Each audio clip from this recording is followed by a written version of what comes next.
តែនរណាជាម្ដាយពិតប្រាកដរបស់កូនមនុស្សភពកែអេនិយាយថានាងធ្វើឲ្យកូនខ្ញុំភ័យហើយឆាប់ចេញឲ្យឆ្ងាយទៅប៊ីនិយាយថាកុំមកនិយាយលបៗនៅទីនេះប្រយ័ត្នខ្ញុំទេប្តឹងប៉ូលីសណាមិត្តឆ្លាតតែអ្នកអាចជួយកូនមនុស្សភពកែរកឃើញម្ដាយពិតប្រាកដរបស់គេទេ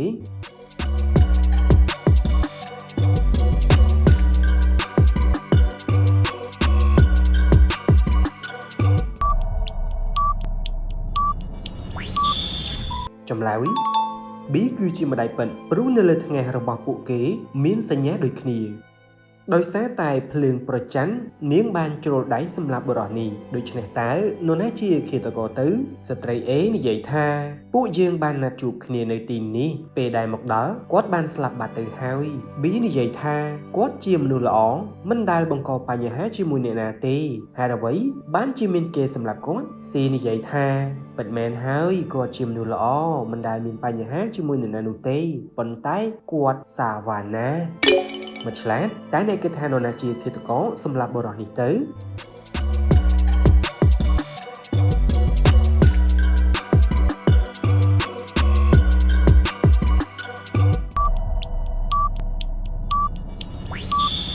ចម្លើយស្ត្រី A គឺជាឃាតករព្រោះស្នាមក្រែមនៅលើអាវរបស់ជនរងគ្រោះមានពណ៌ដូចគ្នាទៅនឹងក្រែមលាបមាត់របស់នាងដែរតើស្ត្រីមួយណាជាប្រពន្ធមនុស្សចច A និយាយថាខ្ញុំចូលចិត្តភាពស្អាតបានដូច្នេះខ្ញុំសម្អាតបន្ទប់2ដងក្នុងមួយថ្ងៃ B និយាយថាផ្ទះរញ៉េរញ៉ៃរាល់ថ្ងៃខ្ញុំពិតជាធុញទ្រាន់ណាស់មិត្តឆ្លាតតើស្ត្រីមួយណាជាប្រពន្ធមនុស្សចចទៅ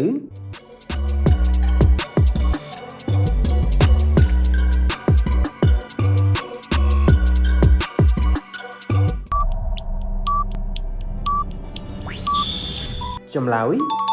ស្ត្រី A ជាប្រពន្ធមនុស្សចចព្រោះមានស្នាមក្រចករបស់មនុស្សចចនៅជិតកន្លែងដែលនាងកំពុងសម្អាតនេះតើទនពេទ្យម្នាក់ណាចង់សម្លាប់ក្មេងទនពេទ្យ A និយាយថាឯងគួរតែឈប់យំទៅបើមិនដូច្នោះទេឯងនឹងកាន់តែឈឺចាប់ហើយទនពេទ្យ B និយាយថាបើថ្ងៃនេះឯងធ្វើបានល្អខ្ញុំនឹងមានរង្វាន់សម្រាប់ឯងមិត្តឆ្លាតមានទនពេទ្យម្នាក់ជាឃាតករដូច្នេះតែអ្នកយល់ថាជាអ្នកណាទៅ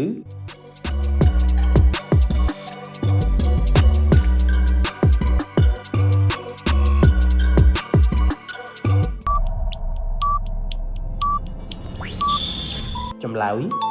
ទនពេទ្យ B ចង់សម្លាប់ក្មេងព្រោះនៅក្នុងបន្ទប់របស់នាងមានដបថ្នាំពុលតែអ្នកណាជាបិសាចចិញ្ចក់ឈាមក្មេងស្រី A និយាយថា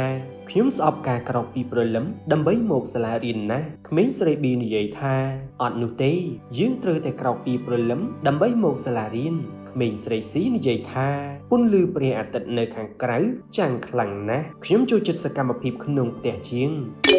ម្នាក់ស៊ើបអង្កេតសូមសង្កេតរកតម្រុយតើអ្នកណាជាបិសាចចិញ្ចក់ឈាម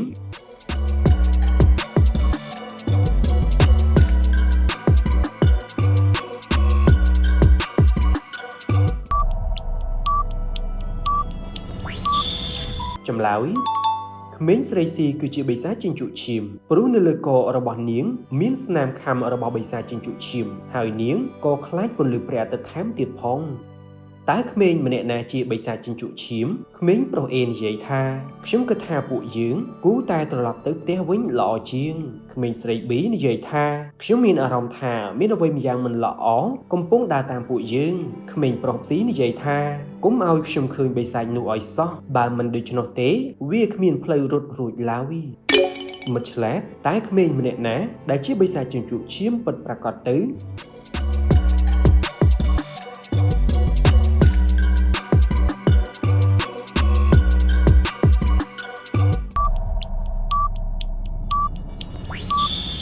ចម្លើយក្មេងប្រុស A គឺជាបិសាចចិញ្ចក់ឈាមព្រោះធ្មេញរបស់បិសាចចិញ្ចក់ឈាមនៅក្នុងមាត់របស់គេដូច្នេះវាបានលេចចង្កូមចេញក្រៅមកយ៉ាងច្បាស់តើមួយណាជាកូនស្រីពិតប្រាកដរបស់ស្ដេចមច្ឆានេះ A និយាយថាពុំកុំជឿនាងអីនាងច្បាស់ជាប្រើវេទមន្តដើម្បីបន្លំខ្លួនជាខ្ញុំមិនខាន B និយាយថាយើងរស់នៅជាមួយគ្នា10ឆ្នាំមកហើយកូនជឿជាក់ថាពុំប្រកាសជាអាចចំណាំកូនបានមិត្តឆ្លាតតែអ្នកណាមួយជាកូនស្រីខ្លាញ់ថ្លៃ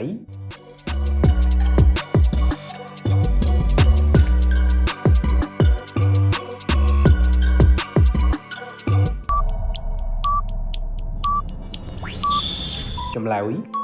កូនស្រី A គឺជាកូនស្រីខ្លាំងខ្លាយព្រោះនាងមានជើងលេចចេញនៅពីក្រោយកន្ទុយត្រីរបស់នាងដូចនេះមានន័យថានាងគ្រាន់តែបន្លំធ្វើជាមច្ឆាតែប៉ុណ្ណោះតើមួយណាជាមនុស្សចចកខ្លាំងខ្លាយយុវជន A និយាយថាពេលឃើញព្រះច័ន្ទពេញវងបែបនេះខ្ញុំនឹកសង្សារចាស់ខ្ញុំខ្លាំងណាស់ចង់ទៅវិលទៅរកនាងវិញទេយុវជន B និយាយថាខ្ញុំក៏ដូចឯងដែរចង់វិលទៅរកសង្សារចាស់តែបារម្ភពីសង្សារថ្មីយុវជន C និយាយថាបើខ្ញុំវិញបានត្រឹមតែលួចមើលមុខព្រះច័ន្ទហើយនឹកដល់ក្រាស់តែប៉ុណ្ណោះព្រោះបានត្រឹមតែលួចស្រឡាញ់គេតែម្នាក់ឯងមិត្តឆ្លាតក្នុងចំណោមពួកគេទាំង3តើអ្នកណាដែលមិនមែនជាមនុស្សចចកទៅ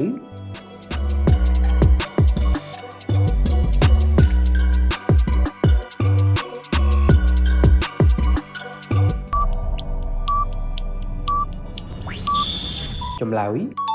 យុវជន B មិនមែនជាមនុស្សចចកនោះទេព្រោះនៅលើជើងរបស់យុវជននេះមានពាក់ស្បែកជើងដូចជាមានចេតនាលាក់បាំងការពិតចំណែកយុវជន A និង C សុទ្ធតែមានក្រញាំជើងធំៗដូចជាមនុស្សចចក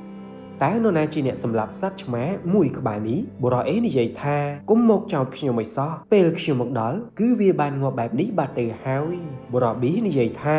ឯងគឺជាមនុស្សកុហកខ្ញុំបានឮសំឡេងគ្រាប់កំភ្លើងបាញ់ចេញដូច្នេះឯងប្រកាសជាអ្នកបាញ់វា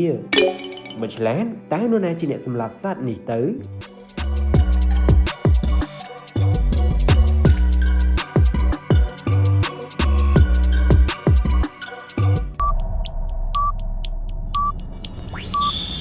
ចម្លើយបុរស A គឺជាអ្នកសម្លាប់ព្រោះឃើញមានសម្បកគ្រាប់កាំភ្លើងមួយនៅក្បែរសត្វដែលងាប់នោះនៅពីក្រោមជើងរបស់គេតែអ្នកមានសម្គាល់ឃើញមនុស្សភពផ្កាយទេ A និយាយថាដោយដែលខ្ញុំបាននិយាយមានអ្វីចម្លែកនៅទីនេះ B និយាយថាឥឡូវនេះយើងត្រូវតែប្រុងប្រយ័ត្នឲ្យមែនទែនព្រោះនៅទីនេះមានមនុស្សភពផ្កាយ C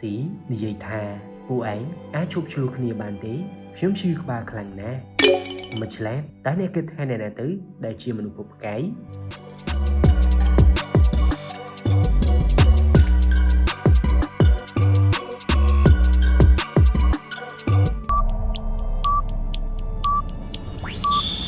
ចម្លើយ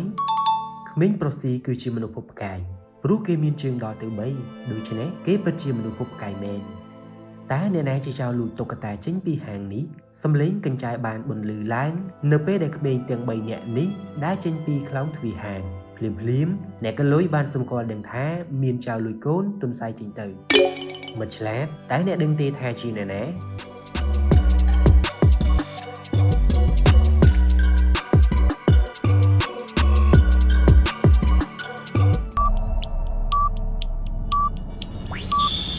ចម្លើយគឺជាក្មេងប្រុសស៊ីព្រោះត្រចៀករបស់តុក្កតាទុនសាយបានលយចេញពីកាបូបស្ពាយរបស់គេតែក្មេងមួយណាជាកូនមនុស្សចចក A និយាយថាហេតុអ្វីបានជាឯងកុំតិចរបស់លេងខ្លួនឯងបែបនេះ B និយាយថាតោះមកប្រកួតគ្នាមើលថាអ្នកណាទៅដែលរត់បានលឿនជាង C និយាយថាតុក្កតាខ្លាឃ្មុំនេះពិតជាគួរឲ្យធុញណាស់ខ្ញុំនឹងកុំតិចវាចោលមិនអ្នកស៊ើបអង្កេតតែអ្នកមានសម្គាល់ដឹងថាក្មេងមួយណាទៅដែលជាកូនមនុស្សចចកទេ